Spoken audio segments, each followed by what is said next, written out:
Curitiba é a capital que mais tem shoppings nas áreas centrais, né? E ela é 3 vezes maior do que a de Belo Horizonte, que está em segundo lugar, né? Só que desses 4 shoppings que estão nessa área central, 3 eles reconverteram o uso de edificações históricas.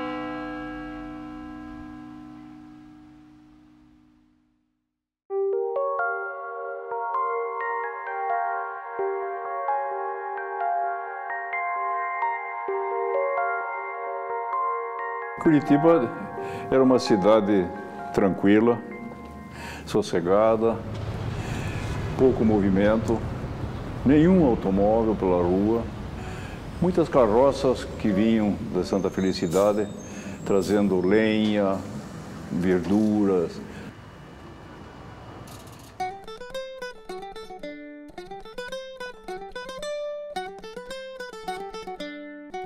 Curitiba se estendia assim, nos limites muito restritos, a uma área muito pequena.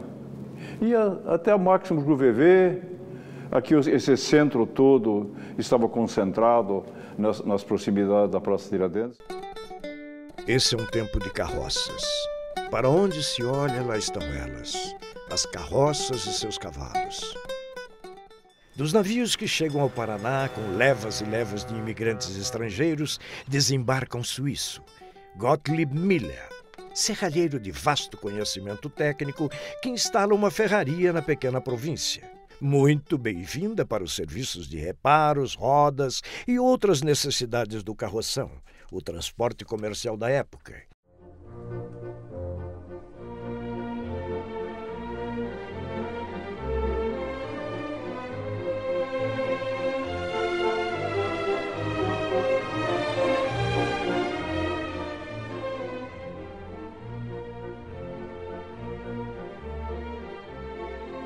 Em 1880, Dom Pedro II veio nos visitar.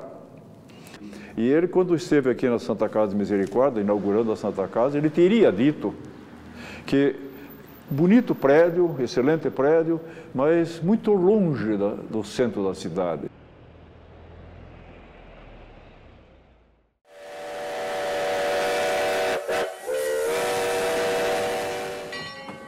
De ordem do senhor doutor presidente da Câmara, tenho a honra de convidar a Vossa Senhoria para amanhã, 2 do corrente, à tarde, assistir à festa da inauguração do tráfego da Estrada de Ferro e tomar parte no banquete que terá lugar em uma das salas da estação, a chegada do trem a essa cidade. Deus guarde a Vossa Senhoria. Curitiba, 1º de fevereiro de 1885. Então, no dia 3 de fevereiro de 1885, pela primeira vez, chegou a Curitiba a primeira locomotiva. Não quero dizer que tenha sido a primeira, oficialmente a primeira. Outras vieram de Paranaguá até Curitiba, mas mais com o sentido de experimentação se a estrada estava em condições de tráfego, né? Mas essa foi oficial. Houve, inclusive, um banquete lá na própria estação de Estrada de Ferro, um jantar, onde foram convidadas as autoridades da cidade para festejarem a chegada no dia 3 de fevereiro de 1885.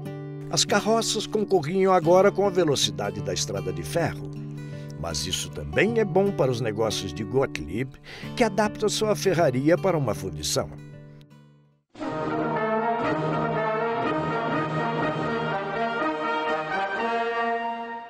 Ali, veja aquela fachada, é um prédio, é um projeto arquitetônico muito arrojado para a época. Foi construído de tal forma que resistisse a ataques e guarnecesse uma tropa bem guarnecida por muitos dias ali dentro.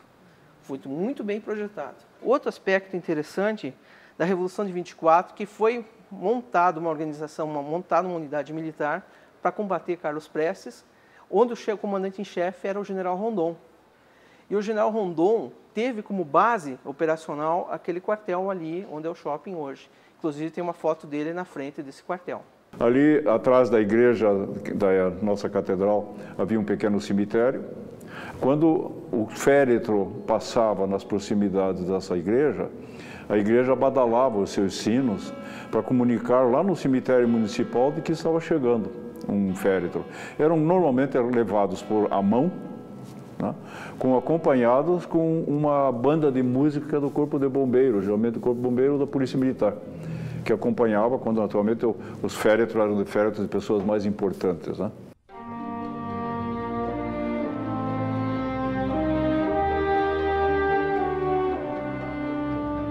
Tinha um entregador de gelo. Era uma carroça puxada também por cavalos, toda ela revestida toda ela metalizada, com dupla face metálica para poder manter a temperatura. E lá ele fornecia os blocos de gelo, eram grandes blocos de gelo, que ele vinha com uma pinça grande, prendia aquele bloco e colocava na geladeira, que não era a geladeira elétrica.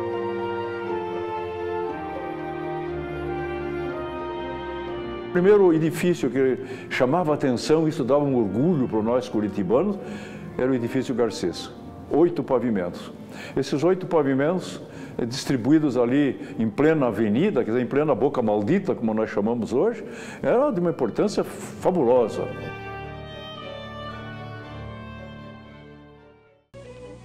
Isto, meus amigos, é Curitiba, a cidade sorriso na expressão feliz de Hermes Fontes. Fundada em 1693, com o primitivo nome de Vila de Nossa Senhora dos Pinhais, a capital do Paraná, com seu progresso sempre crescente, se situa entre as mais belas e florescentes do país.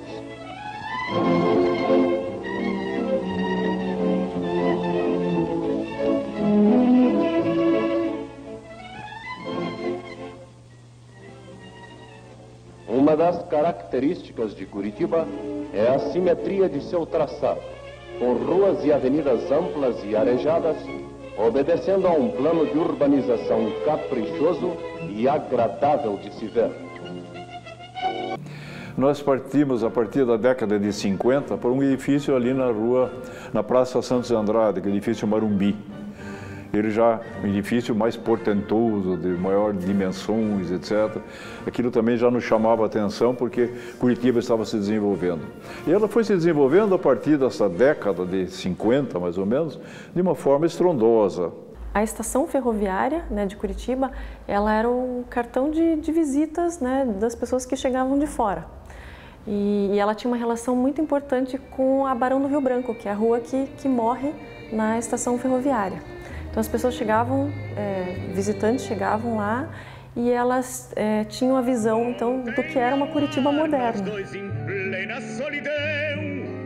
me perguntaste o que era dor de uma paixão, nada respondi, calma assim fiquei, mas fitando o azul do céu, a lua azul eu te mostrei, mostrando a ti dos olhos meus correr sem...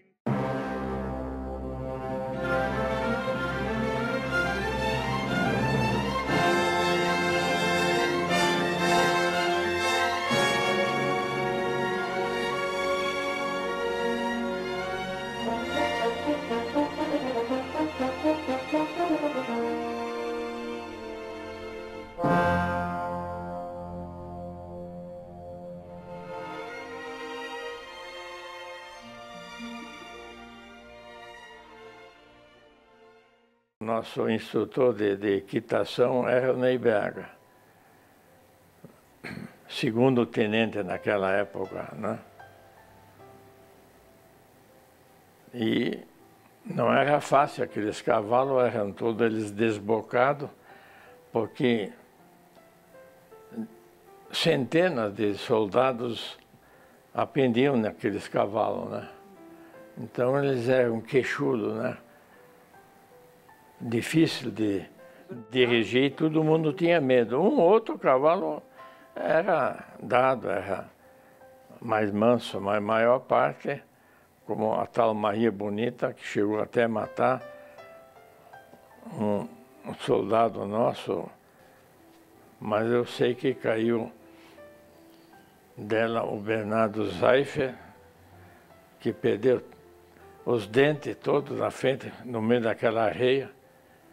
E o Neyberg era duro ali, né? Chamava daí de mulher, você é uma mulher, cair de um cavalo assim. E ele desesperado procurando de joelho ali, os dentes na areia ali. Um dos meus colegas foi o Poti Lazarotto, né? Esse então, ele era meio assim, cambaia, então ele, no cavalo era um desastre, né? Esse tinha receio, caía volta e meia. Era um trabalho que tinha que manter a locomotiva com a pressão alta, em 300 libras de pressão para poder levar o trem, né? Levar a carga. Então tinha que, não podia se descuidar. Nos anos 1960, já são 361 mil pessoas vivendo na antiga vila, que agora tem novidades, as favelas. Em 1966, quando os Estados Unidos já têm perto de 1000 shopping centers, São Paulo inaugura o primeiro shopping do Brasil. Em Curitiba, um plano diretor traça um novo desenho urbano para a cidade. As fábricas, antes tão à vontade na região central, terão que ocupar áreas mais distantes.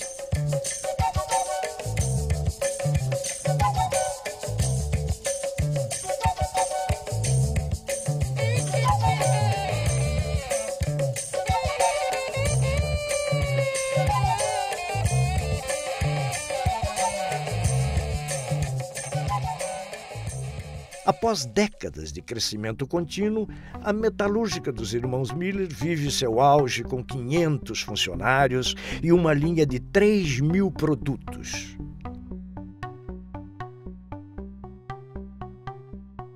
Era uma metalúrgica, uma das maiores de Curitiba e região. Era referência em metalúrgica. Na Miller Irmãos, quem conseguia entrar lá era, né, considerado um herói, porque ela tinha um renome muito grande em Curitiba, né, e já carregava uma tradição de anos, né. Então a Miller era o objetivo de um funcionário hoje, né, com 20 anos, 22 anos, entrar numa montadora de veículo, né, que é alta tecnologia. Para a época que eu trabalhei, a Miller Irmãos era referência como indústria. Era o referencial da cidade, porque ela apitava no início, às 7 horas, então o pessoal sabia, era pontual. Meu bisavô era suíço, né? Então tudo era preciso, limpo, organizado. Todo mundo se organizava para almoço, para café da tarde e para o encerramento, que era 5 horas, né? 5, 5 e meia. Orientava toda a cidade, né? O despertar da fábrica ecoa a cidade afora e se encontra com os sons do quartel, também no auge da sua rotina militar.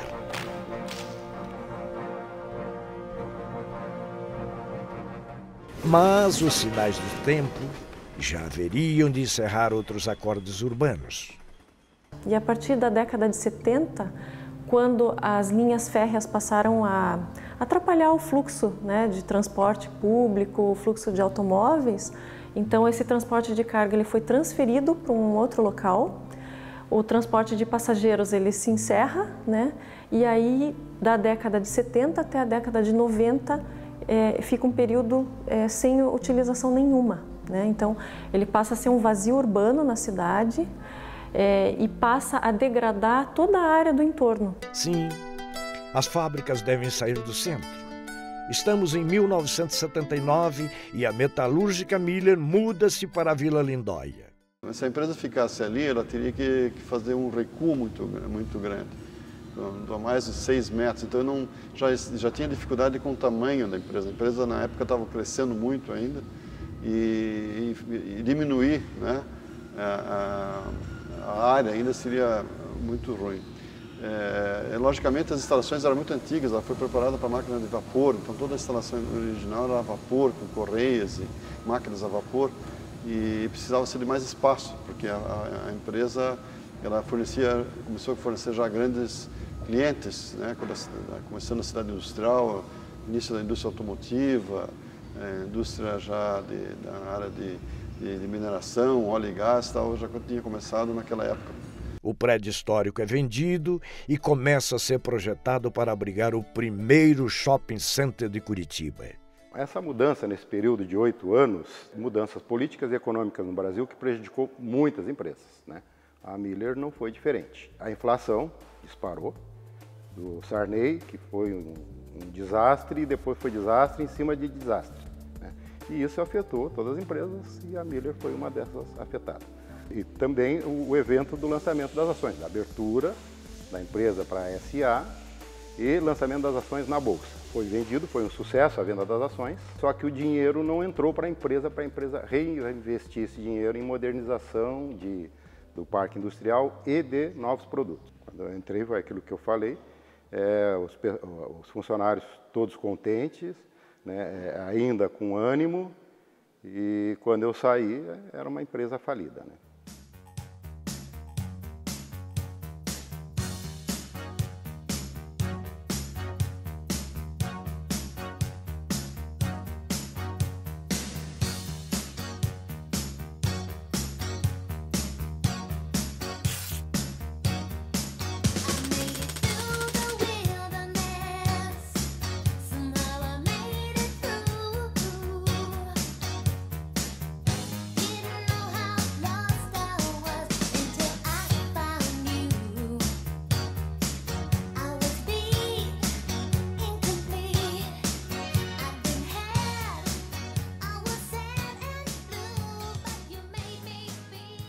E uma questão que é uma questão em nível mundial, né, que é a sociedade pós-moderna, que ela associa consumo e lazer. Então, ela acha que lazer sempre tem que estar associado ao consumo, né?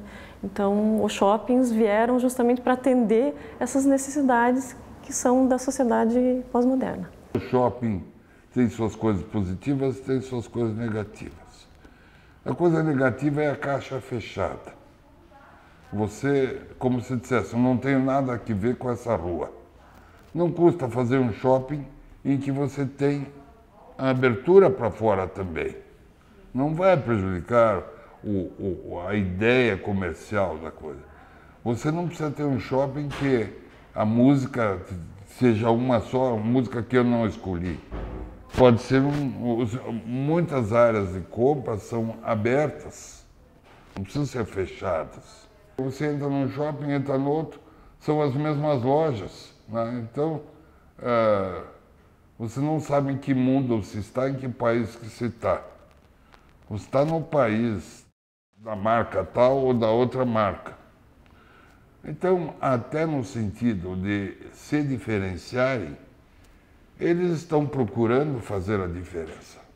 Isso vai forçar a que os shoppings apresentem alguma diversidade, apresentem mais convivência com a cidade. Até tem uma participação do meu pai pedindo que ele nasceu ali dentro, então tinha uma casa, né, que era junto com a fábrica, isso foi mantido, né, no lado esquerdo, aqui dessa rua Urbana Antonina. Nasci num oitão da casa que ficava dentro daquele quarteirão ali. Minha mãe já nasceu ali naquela casa. Um pedido que eu fiz para o Salomão Zoif ali, olha, já que eu estava batalhando pelo nome Miller, né, Shopping Miller ali, mas daí eu disse, olha, deixa esse. Ele deixou esse oitão na esquina. Nós gostamos porque a saída era inevitável e a proposta de manter as paredes, quer dizer, a parte externa, até hoje a fábrica está lá conservada. Vou muito pouco porque é um trauma, né? Eu me lembro daquilo lá funcionando no tempo do meu avô, aquela fábrica de pega, fundição. Eu ia muito, né? Então, de repente, viveu um shopping ali, né? Era o nosso terreno, era onde eu morava, né? Tanto que eu tinha ali minha estebaria, né, dos cavalos e tal. Então me dá para ir lá no shopping hoje, nunca nem passei na passarela, mas para mim aquilo é doído, sabe? A gente tem que ver que tem um lado positivo também, né? O que seriam essas edificações se não fossem da iniciativa privada, se fossem públicos, né? Se eles estariam requalificados ou se eles estariam abandonados, né? Eu gosto muito da reciclagem. Quando você recicla uma construção antiga e dá uma nova função.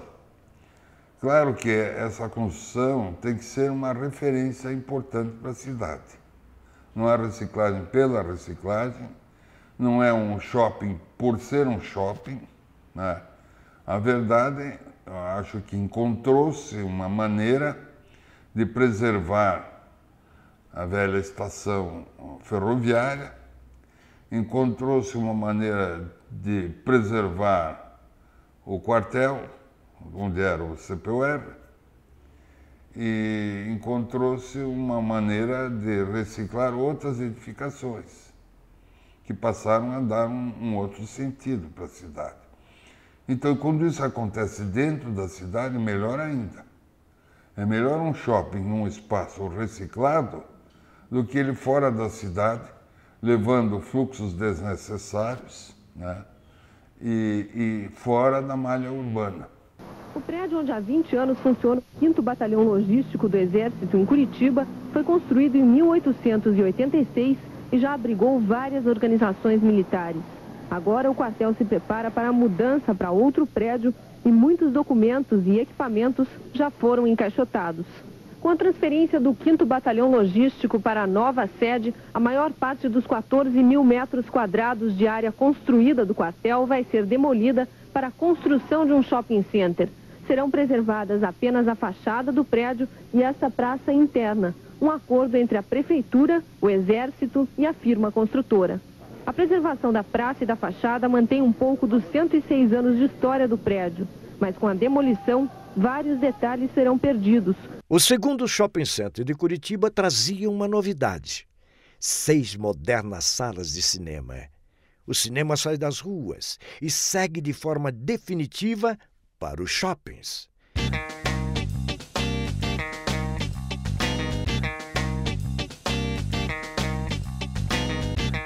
Quando eu tinha 19 anos, eu fui chamado para servir o Exército. Isso foi em 92, foi naquela fase que eu ainda estava jogando vôlei de quadra. Eu jogava vôlei de quadra no clube curitibano, na Liga Nacional, e também participava do Exército. Eu fiquei no Exército 1 ano, eu era soldado e treinava pelo quartel e jogava os campeonatos entre os blindados, os campeonatos militares. É uma questão logística, estratégica, que aqui o Belog ele fica próximo de saída de rodovias, e ele lida com muito material pesado, veículos, e aquilo estava atrapalhando o centro. E ele teve essa necessidade de sair, como muitas unidades militares vai acontecer isso, eles têm que sair do centro e ir para locais mais afastados. Meu dia a dia no Exército era bem coisa de trabalho mesmo. Chegava às 7h30 da manhã, colocava a minha farda, tinha ordem unida com todas as companhias do Exército. O coronel Darlan, que era o comandante do quartel, passava em ordem, vendo todos os soldados, aí passava as ordens do dia, e nisso eu ia para minha companhia, ficava mais ou menos das 7h30 até 9h30. 9h30 eu saí do quartel, aí eu ia treinar no Curitibano. Ali muitas pessoas que se alistaram passaram por aquele quartel. Então tem uma conotação importante ali. Personalidades passaram por lá, por exemplo, como alunos do NPUR, Jaime Lerner, Roberto Requião, Ivo Arzua e muitas outras personalidades da nossa cidade. Muitas personalidades fizeram com o NPUR ali dentro daquela área. O espaço do quartel, ali que é na Oswaldo Cruz, foi até uma surpresa para todos nós, porque quando eu estava naquele ano exatamente, em 92, eu lembro que surgiu um boato: esse quartel aqui vai virar um shopping. Nós, os soldados, começaram a dar risada, falaram assim: pô, isso não vai acontecer, né? É impossível de acontecer. E foi exatamente no final do ano, em agosto, que nós mudamos, né? O 5º Belog, o quartel do 5º Belog saiu da Oswaldo Cruz e foi para a sede nova, que era no Pinheirinho. Todas as vezes que eu olho ainda para o shopping hoje em dia, eu lembro do quartel, lembro das estruturas, lembro dos dias que eu tirei guarda, que eu tive que passar a noite no quartel. Então é interessante você guardar essas memórias e para as pessoas que vêm hoje no shopping nem imaginam o que era antes. Você sabe o que é essa construção atrás de você? Shopping Curitiba? Ali é um shopping. E antes de ser shopping, o que era? Pior que eu não sei, né? Pela história que eu sei, ali era tinha algo de água, alguma coisa assim, embaixo. Diz que era um terreno bem molhado. No shopping Curitiba. Era um quartel militar. Era um quartel do Exército, era até o CPOR. Eu acho que é alguma coisa militar, né? Eu acho que pelo símbolo lá em cima me parece alguma coisa assim. Tem ideia do que é essa construção histórica, antiga, aqui atrás de você? Não. Vai ser um shopping aqui, né? Isso aqui era a antiga ferroviária, né? Ensina a identidade da cidade, né? Acredito que a pessoa tem que saber. Metalúrgica? Era? Era uma metalúrgica.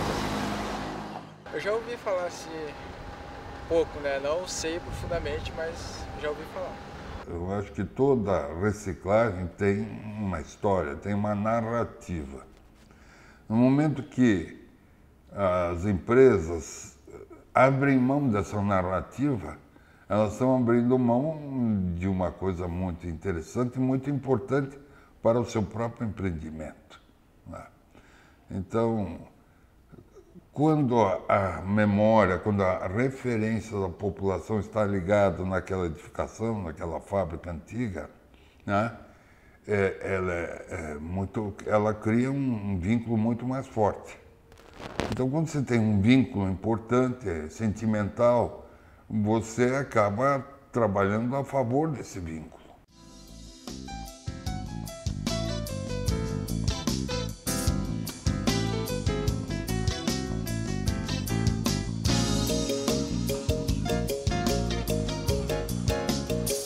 As áreas centrais, né, o comércio local de rua, começa a concorrer com os shoppings. Então, o que causa, né? Isso é realmente uma crítica que é verdadeira. Então, ela causa uma segregação social, né? Então, as pessoas de um poder aquisitivo mais alto frequentam os shoppings e os de poder aquisitivo mais baixo frequentam os comércios de rua, né? Então, os comércios de rua começam a se adaptar a atender um público diferenciado, né? Por isso, então, o surgimento de vários comércios atacadistas, bares, aquelas lojas de R$ 1,99, né, justamente para atender esse público que não é o público dos shoppings. E aí a gente começa a perder aquela vivacidade urbana que existia, né, das pessoas se conviverem, respeitarem as diferenças, né, serem mais tolerantes com as diferenças que as pessoas têm, né? Então, você passa a viver em castas, né?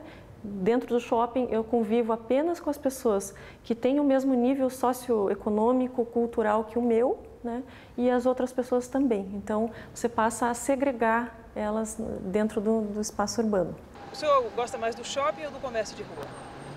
Eu prefiro Deixa eu ver, agora você me deixou em dúvida. Assim, em termos de segurança, eu prefiro o shopping. Mas se não fosse a questão da segurança, eu preferia o comércio de rua. O shopping. Por quê? Porque o comércio de rua é aquele burburinho, aquelas pessoas uma passando na outra, muita gente. No shopping não, é mais tranquilo, tem ar-condicionado. Porque você tem mais liberdade, você tem mais, assim, fica mais livre, né? O shopping é muito fechado. Eu gosto mais do comércio de rua, mas algumas circunstâncias levaram à necessidade, principalmente no Brasil, de se construírem shopping centers, principalmente problema de segurança. Os shoppings também eles sofreram modificações em termos arquitetônicos, né? Então, antes, a intenção era que a edificação fosse toda fechada para dentro, né? Toda voltada para dentro, que as pessoas que estivessem circulando nos espaços, né? Nas lojas, que elas não tivessem a noção de se é dia, se é noite, se chove, se não, né? Por quê? Para elas estarem assim, completamente focadas no consumo, né? E a partir do momento em que as ruas, né, passam a ter uma importância maior, eu acho que na vida das pessoas, as pessoas passam a frequentar também, viajar, né, conhecer outros lugares, os shoppings passam a modificar completamente a arquitetura. Então, eles passam a ter vários espaços com iluminação zenital, né? Eles começam a imitar os bulevares, as ruas. Depois de conhecer o abandono, o prédio da antiga estação ferroviária é revitalizado. Em suas dependências é inaugurado a Estação Plaza Show, que anos mais tarde se tornaria um grande sucesso empresarial, o Shopping Estação.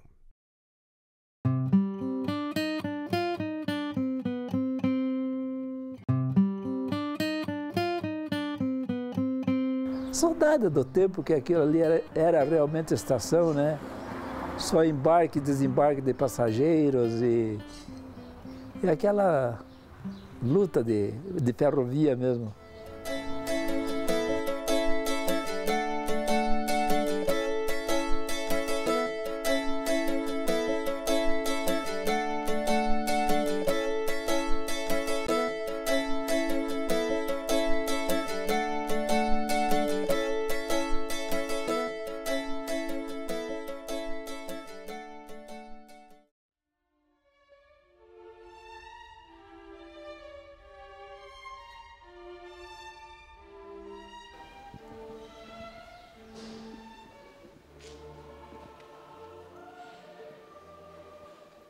Esse é o meu tataravô, Gottlieb Miller. Esse busto mesmo, é ele, sim. Pai do Rodolfo Miller, que é meu bisavô. Uma surpresa. Esse estava no museu da fábrica Miller Irmãos, e como a fábrica foi vendida, não subi mais do paradeiro. É super interessante. Existe uma controvérsia se é realmente do Gottlieb. Você acredita que é? Sim, é o Gottlieb Miller, sem dúvida. Esse é o busto que estava no museu. É que a empresa foi desmanchada, né, demolida, e o museu também, de certo, virou em pedaços. Mas é ele sim. Esse é o busto esse é meu tataravô. Eu tive, não por ser tão velho assim, mas eu tive a oportunidade de viver os vários momentos da vida da cidade. O que a gente tem reparado em muitas cidades do mundo é aquilo que corresponde à coisa boa, da convivência, da diversidade, ela permaneceu em muitas cidades, permanece e deve ser estimulado. Então, eu dou o exemplo da rua, né? Para mim, não se inventou nada melhor no urbanismo contemporâneo do que a rua tradicional, a rua que foi importante na vida de cada um de nós. Eu nasci aqui, estou há 83 anos em Curitiba. Eu passo pela Rua 15 e não encontro ninguém para dizer um boa tarde, como vai, onde é que você vai, não encontro, porque são todos desconhecidos. Quando antigamente nós fazíamos o chamado footing, andávamos na Rua 15, de cima para baixo, oi fulano, como vai, oi, vamos no cinema e tal, todo mundo se conhecia. Hoje acabou isso. Então, essa vinda de pessoas, etc., esse aumento da cidade, tirou um pouquinho do calor, aquele calor que a gente tinha com as pessoas, com os amigos, com os companheiros, etc., né? Então, nesse aspecto, eu acho que nós perdemos muito.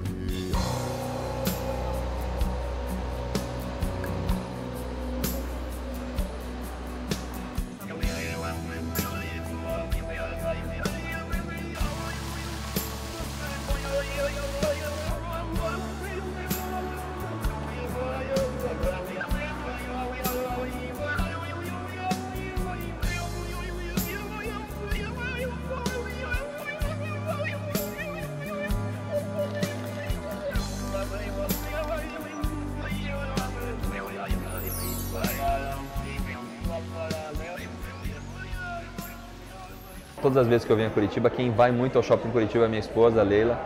Ela gosta muito, por ser até perto da casa dos meus pais. Eles moram na Redondeza.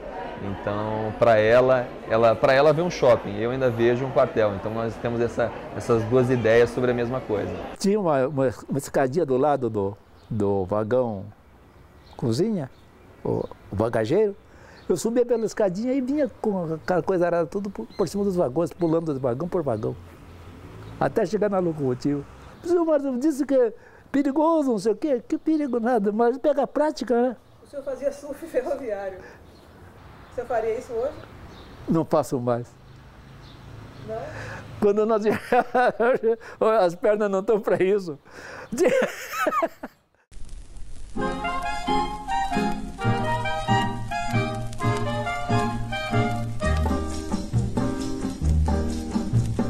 Il est au Brésil une ville, un charmant petit coin tranquille, où la vie est douce et facile, et qu'on nomme Curitiba.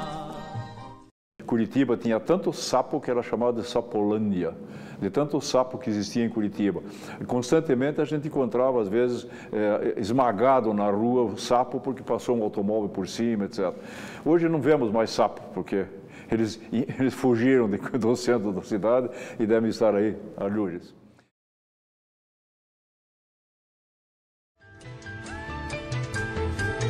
Il est quelque part sur une île, un charmant petit coin tranquille, où la vie est douce et facile, et qu'on nomme Curitiba. D'un consul j'y fis connaissance, ce n'était pas le consul de France, mais pour un consul, quelle chance d'habiter ce pays-là. Parmi les Touillas et les Magnolias, il a une maison avec véranda, il a des jardins pleins de résédas, monsieur le consul à Curitiba. Quand il veut sortir, il trouve à 2 pas le décor si beau qu'offre la pampa, les cactus géants et les catalpas, monsieur le consul à Curitiba.